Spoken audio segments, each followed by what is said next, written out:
Hello, lovely people. Welcome to sort of a mid-month August wrap-up. Dooby dooby dooby dooby dooby dooby dooby dooby dooby doo. Dooby dooby dooby dooby dooby dooby dooby dooby Sophie vlogs.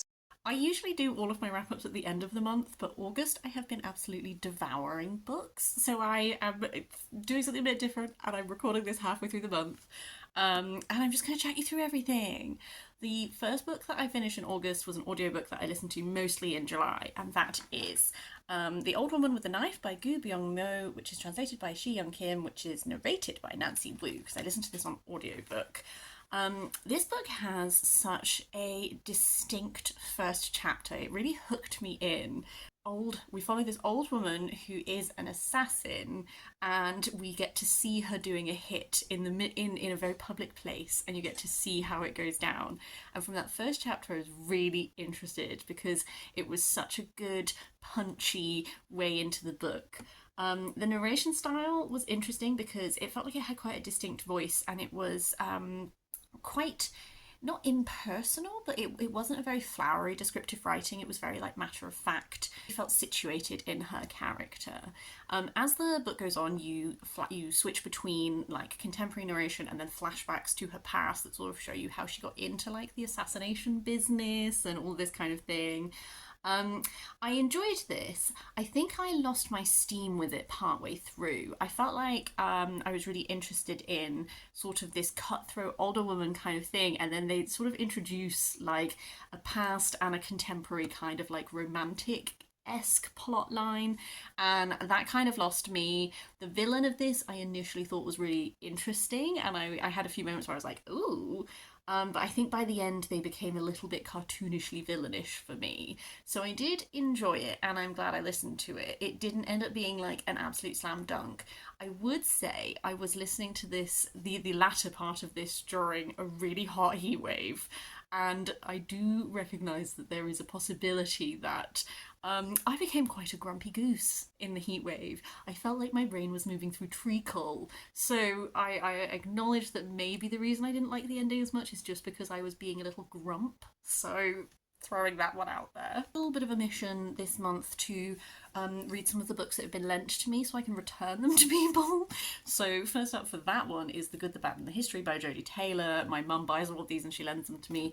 This is book this is book 14 in the Chronicles of St. Mary's. I've been reading these books since I started my YouTube channel. One of my first videos was my review of just one damn thing after another.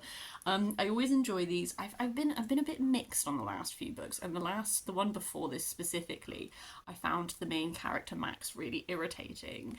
I felt a lot more enjoyment with this one, I will say. I felt like we spent a lot less time doing Max being angry at everyone, but then not. What I found annoying about the last book is that she'd be really furious and angry about people, but then she'd kind of then like she'd be really annoyed at Leon, but then like she'd be like, oh, I'm just going to ignore all of that for a while and be like a married couple again. And I don't know, I felt all of that was really inconsistent, and I was just like, what, like, she just really annoyed me. There was a bit less of that. There was a bit more focus on actually dealing with this sort of new global institution that has been set up for the last few books as a very influential, having a lot of influence on the timeline and that kind of thing. So I really enjoyed the progress we made with that narrative. We found out a lot more about this institution's start and founding. We got a lot more sense of the way that they are utilising time travel to really influence public events, and also sort of we know that there were time wars and that the timeline gets very, very unstable, but that's not happened chronologically for these people yet. So you get to see a little bit more about how such a thing could come to happen. So all of that side of things I really enjoyed. I do think, sort of, as we go through these, some books have a lot less.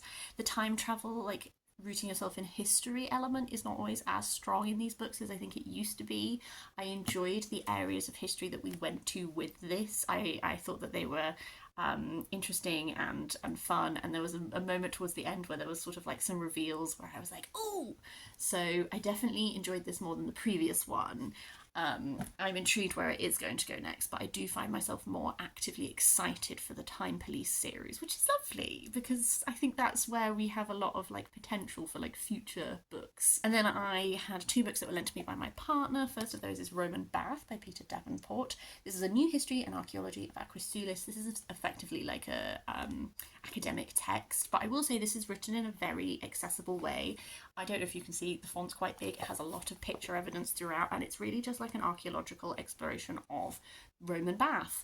I live near Bath, so I found it particularly interesting. I found it really, some bits were less interesting to me than others. When we're talking about like layers of rock and all that kind of stuff, less interesting. When we're talking about like excavation of archaeological sites and all that kind of thing, that was actually really interesting. I really liked there are lots of diagrams throughout, which is really helpful.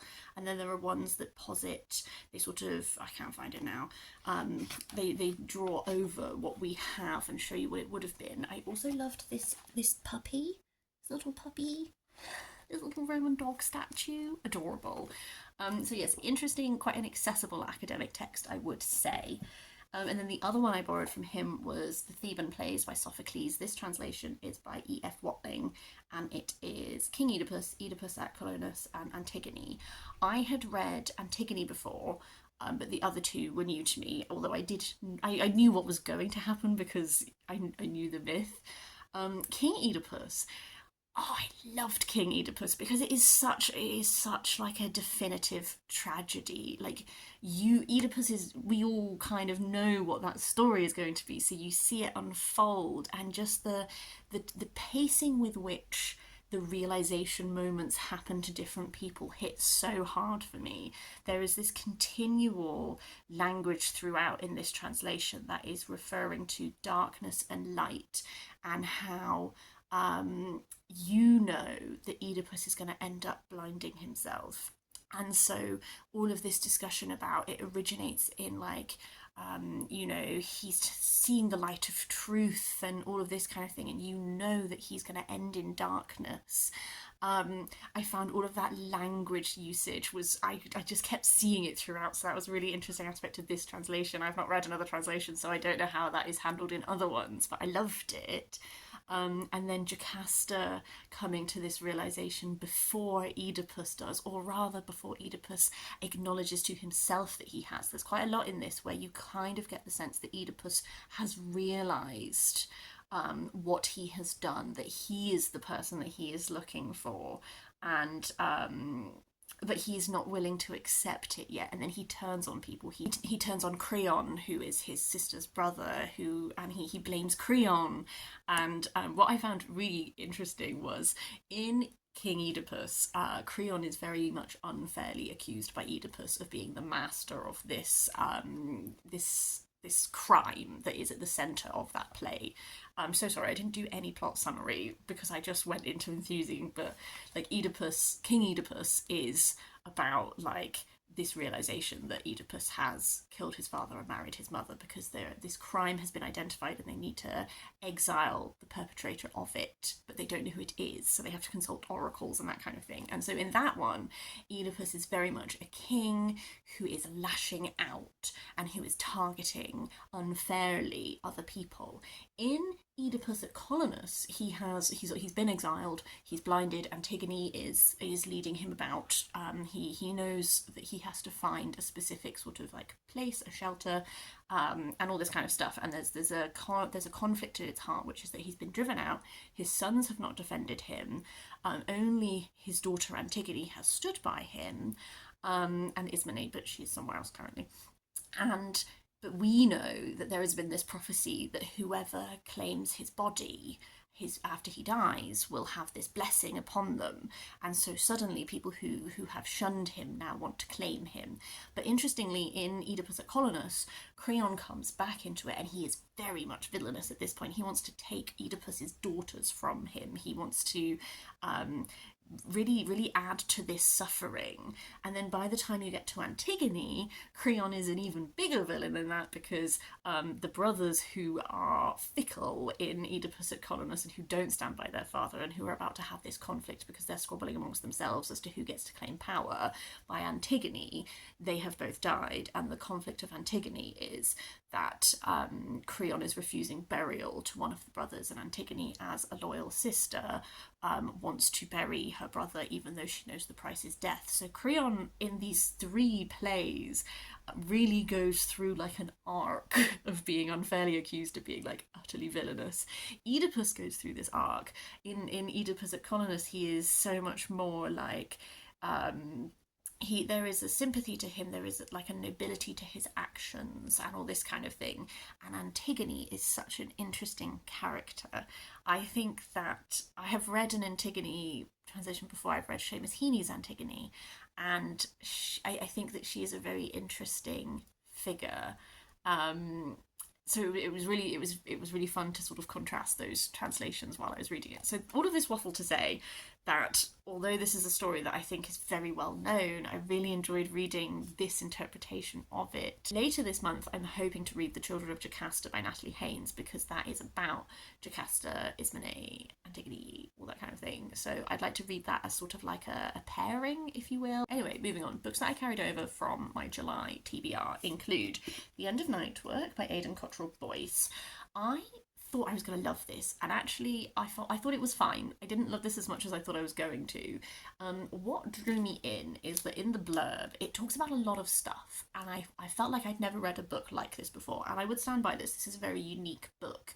We follow this guy called Paul who he has this like hormone disorder thing, which means that he ages, he every now and then has these moments where he ages very, very quickly. So aged like normal until about the age of 11, and then he didn't age physically at all for a number of years, and then he suddenly aged a lot so that he looked like about a 30-year-old man, I think. But he was only 15 or so, and so then he has experienced this, and he's sort of living in this state of knowing that at some point he will have another one of these attacks, and that's a sort of a big part of this. He's very influenced by the writings of this Puritan visionary, and also he gets very into this movement that is like an online movement that is about effectively how the world belongs to the young, but the old try and keep it from them, and the young we need to stop prioritizing old people, and the youth need to have all the power and all this kind of stuff, which is an interesting thing to get into for a man whose physical body doesn't reflect the age that he actually, the number of years he has lived. I think what I thought this was going to be was much more to do with all of these big ideas, but actually it was way more, I want to say mundane, and I don't think that's the right word. Maybe insular is the word I'm thinking, maybe introverted.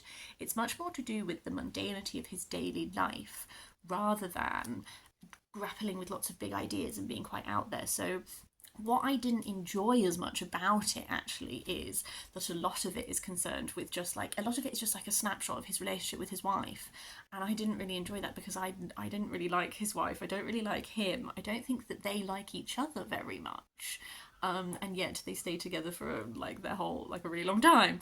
And so I think what I struggled with was also a little bit to do with the narration. If I show you what it looks like, it's lots of small paragraphs that have separation between, and every chapter sort of, it almost feels like staccato in the narration because you have these little paragraphs, and they're not always like a full flowing narrative. It's like paragraph, paragraph, paragraph, and they are snapshots. So you'll have a chapter that focuses on like a particular time of his life or moment or something, but there's almost like these breaks between that then interrupt the narrative. So I felt at a distance in some ways because you have this sort of like staccato narration. It is very insular in regards to like the daily reality of his life, but then it doesn't really go that deep into, I didn't always feel, I think when I was reading it, I was taking it in, but I wasn't always like feeling it in my bones.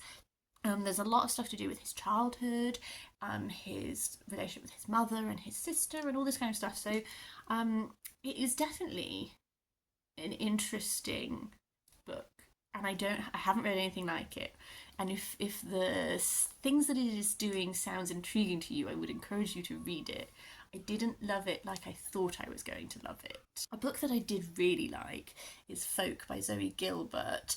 I thought that this was just like a novel, but actually I realise it's like interconnected short stories, and they all take place on this place called Neverness, which is sort of a rural, remote island, and every short story follows different villagers, and we kind of go through time, but we have all the same people recur a lot. And so someone who is a subject of a tale at the very beginning will be like a much older person in the last story or something, so the different generations and everything. It is highly influenced by folk tale, mythology, that kind of thing. Some of the short stories I was reading, I knew what it was drawing on, and then others I was like, I'm positive this is drawing on just like a little bit of folk knowledge that I don't have. There is this otherworldliness to it, a wildness to it that I really liked.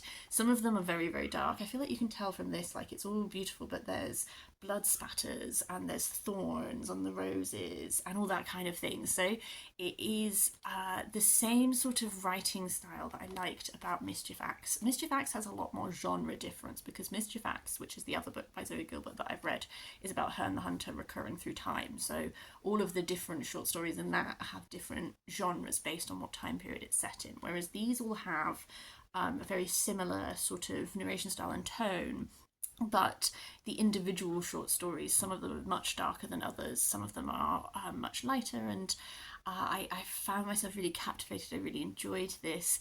It has like an ethereal sort of enchantment to it that I really liked. I didn't love it as much as Mischief Axe, but I did. This was written before Mischief Axe, so this bodes really well for me and Zoe Gilbert going forward, because I feel like I'm only going to like her more as she continues to write. I really enjoyed it. It reminded me a bit of A Portable Shelter by Kirsty Logan, but I actually liked it a lot more than that. And I think that might be because Neverness, as a thread that runs throughout, tied it together really well. But yes, fab. Loved this. Really enjoyed this. Read The Dragon's Promise by Elizabeth Lim on ebook, which is the sequel to Six Crimson Cranes, Seven Crimson Cranes. I don't remember how many brothers the woman has. It's a YA.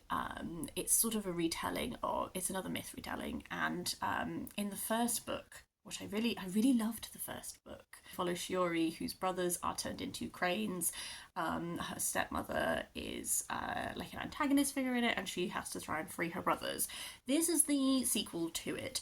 I think my expectations meant that I didn't like this as much as I had hoped, because I remembered really loving the first book. I can't tell if I just this is a fine book and it just didn't hit the heights for me. Like, I can't tell if it was not as good as the first book, or if just my memory of what the first book is like is a little bit like, you know, time has passed, etc. What I did really enjoy, like the first one, is there's lots of food descriptions in this that are really lovely. There is some really nice like visual imagery. I think what I struggled with was like the pacing. So the first like 40% of this book, we are with Shiori and we have gone into the Dragon Realm. And the Dragon Realm is very cool. I was really happy to explore it. But the plot of our time in the Dragon Realm very much follows a formula of Shiori is captured, Shiori does some stuff and she escapes, and then she is captured again, and then she does some stuff and then she escapes, and then she is captured again.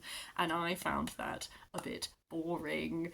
And then from about 40%, the plot changes and we go elsewhere and we're doing some other kind of plot things. It's just quite a long book. It's about 500 pages. And I just think for the amount of book there was, for the plot there was, I liked some aspects of it for sure. I found myself feeling a bit disjointed, and I just wasn't as rooted in it as I had been, and that is a shame. But I do have Elizabeth Lim's previous series, the Spin the Dawn series, to read, which I will give a go, and I think I will just like lower my expectations, because I think maybe what I really loved about the first book in the series is particularly the handling of the villain could have been much more straightforward than it was, and actually they went for a slightly more nuanced way of handling it, and I really liked that aspect of it. And I think in this one the villain felt a lot more cartoony two-dimensional kind of thing, although I do acknowledge that there are aspects of how the conclusion was done that did bring in some more of that nuance, which I did like. Moving on from that is None of the Above by Travis Alabanza. This is Reflections on Life Beyond the Binary. So this is sort of formatted as Travis Alabanza is a non-binary writer who's from Bristol, which is where I'm from, and I didn't know that. Every chapter is based around a quote that is something that someone has said to them, and then they're sort of unpicking it, musing on it, that kind of a thing. This really gives someone who is currently in the middle of thinking about a lot of this stuff. If you're coming to a book and you want like really solid like answers about non-binary identity and that kind of thing, that's not really what this is. This is very deeply personal, and it is very much from the perspective of someone who used to have a lot more surety in their gender identity or their gender presentation, how they wanted to present themselves and all that kind of thing, and is going through a change and is rethinking how they present themselves and how much of how they present themselves is for themselves and how much of it is for other people and all that kind of thing. And that was something that I actually really appreciated. I feel like the act of writing this has been very vulnerable and is really putting like the core of themselves out there. And I think that must be really challenging to write, but it lent itself to a very interesting experience. I wonder how much of this, if you read this as a non-binary reader, how much of this, I feel like either it's going to be something that's very affirming to see that other people feel the same, or it's going to be something that maybe you might feel like you already know because you've lived it. I don't know how that experience would be. But I am trying to read a lot more non-binary perspectives just so I can be a better pal to my non-binary friends. And this was a very interesting read along that journey. After that, I listened to a non-fiction on audio, that is The Vanishing Man in Pursuit of Velazquez by Laura Cumming, which was narrated by Siobhan Redmond. This I just picked up on an absolute whim because I'm in my art book phase. I don't really know Velazquez very well. This book is ostensibly about this particular Velazquez painting that this guy called John Snare bought in an auction, and he was convinced it was a Velazquez, although there was a dispute about whether or not it was. And then the main narrative is the storied history of this man and this painting, because the twists and turns in the tale. At one point there's like a court trial that is based around it that is positively farcical. It's very like you go on a journey, and I really enjoyed that. But there's a lot of other chapters as well that are talking about Velazquez, his life, his art, art history in general, how we approach verification of paintings, all this kind of thing. I really liked these extra chapters at the beginning. By the end, I did feel like this was a slightly bloated book. I think that you could have culled a little bit. Just because by the end it was like we'd wrapped up the tale of John Snare, and then we were just talking about like Las Meninas and loads of other stuff to do with Velazquez, and I was like, the tale is told though. Aren't we done? But there were real moments of this that I did find really fab, and there were questions about how we approach paintings and how we approach interpreting and how we approach art history that was really interesting. I want to read Thunderclap by Laura Cumming, which was nominated for the Women's Nonfiction Prize, for sure. I just think maybe it would have been a punchier book if towards the end we had. There's only so many. I think maybe audio is also what made it trickier, because there's only so many ways you can hear someone describe a painting that you can't see. And she'd be like, oh this, oh that, and I'd be like, I'm gonna have to Google it. Final portion of this video, I'm gonna touch in on the books that I talked about in my trying the first chapter of books tag video, because I have read some and I have made some decisions on some. So I read The Fat Lady Sings by Jacqueline Roy. This was the one that I was most excited to read. I did enjoy it. I found Gloria's narration of this very gorgeous. I felt so attached to her as a character, because she is the person that the first chapter is from, and we are seeing she's been institutionalized, and we're seeing it through her eyes, the way that she's just full of song and full of joy, and the way that she acts, she keeps being told is not normal, and she's like, well, how do you know that your way of experiencing it is normal, and why isn't my way of experiencing the world normal? So the other perspective that we get in this is Merle, who has been through a lot of trauma, and she's very silent. The difference between these two women, I loved the way that voicelessness and and the ability to speak recurs throughout, because they sort of end up in the same room together in this institution and they really end up bonding. Sometimes when Gloria is having her lows, Merle is able to be the voice for her, and vice versa. When Merle is having her real difficulties communicating, Gloria is able to sort of see what she needs, or just frankly treat her like a human. I know that this is based on experiences that Jacqueline Roy had herself, and you really get that like lived experience sense of the way that they are not treated as people. And there's this sense throughout, they're given these notebooks where they're like, oh, write down your thoughts, but every time they write down their thoughts they're told, oh, not like that, we want to know this. And then they Merle has a real struggle with taking everything that is in her brain and turning it into words. There is such a fragmentary nature to Merle's narrative, actually. Like, it's a lot like this. So you have italics is what she is a voice that is in her head that is telling her things, and then the standard text is like her backstory, and then there's another handwriting font that is her writing down. So you have this real fragmentary thing, and I think that's why Merle is harder to get a sense of for a long while. Gloria is so strongly characterized that she hooks you in, and then it takes a while for Merle to get that same thing, but that's just because Merle is working through her trauma in a way, like they keep pumping her full of drugs and all this kind of thing. Like her experience of herself is fragmentary, her experience of the world is fragmentary, so her narrative is as well. Whereas Gloria does also have these traumas that she's working through. It just manifests itself so differently. There is a real openness to the ending that I really liked, because I felt like it was a refusal to continue playing this game where you have to package your trauma and your life and your family and everything into the way that the people in the institution want you to put it. And it was a way of going, my life is my own, I get to decide what it is, you don't get to know. And I really liked that aspect about it. So I think I gave it like a 3.5, but now I'm talking about it, I'm like, maybe it's a bit more, because I did really like that. Yes. I DNF'd Alexander, Child of a Dream by Valerio, Massimo, Manfredi, translated by Iain Halliday. I got 164 pages in, and I really liked it at the beginning. And then I didn't. I got bored is what happened. I think I talked about it in my video, I liked the sort of evoking the mysticism associated with Alexander. I really enjoyed that. What I struggled with as this went on was that he is so set up as, oh, he's godlike from the very beginning, that there wasn't any character growth. There was nowhere to go, because everyone who meets the man is like, oh, he's godlike, oh, he's divine, oh, and it's like, well, where is his growth? If he's perfect, there's nowhere to go. I really liked some of the descriptions of like topography, and I felt rooted in the time and all that kind of thing. But then sometimes the narrative felt like it went between like fiction to like non-fiction at times. The way that we had things summarized to us felt like I would be reading a textbook that was like, oh, and then Philip's campaign did this because of this and blah blah blah, and then suddenly we'd be on like a dialogue scene that was very much back into fiction, and I was finding that a bit jarring as well.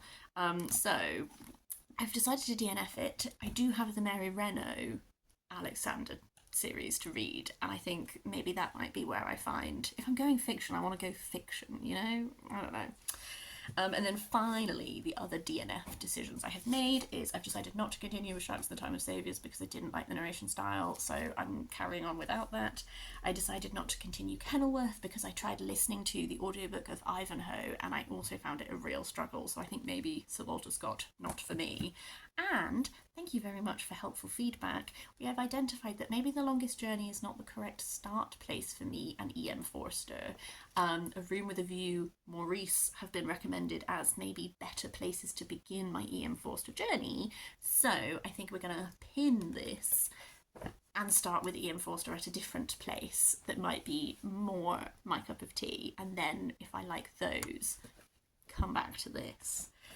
So yes, thank you very much for anyone who commented on that video. Your perspectives were really helpful in sort of deciding what to read, what to prioritise. What I'm going to try and do for the rest of August is work my way through the rest of those books alongside some other impulse picks for sure. I would love to hear your views on any of these. Please do leave a comment down below if you fancy it. Otherwise, I will see you next time for something different.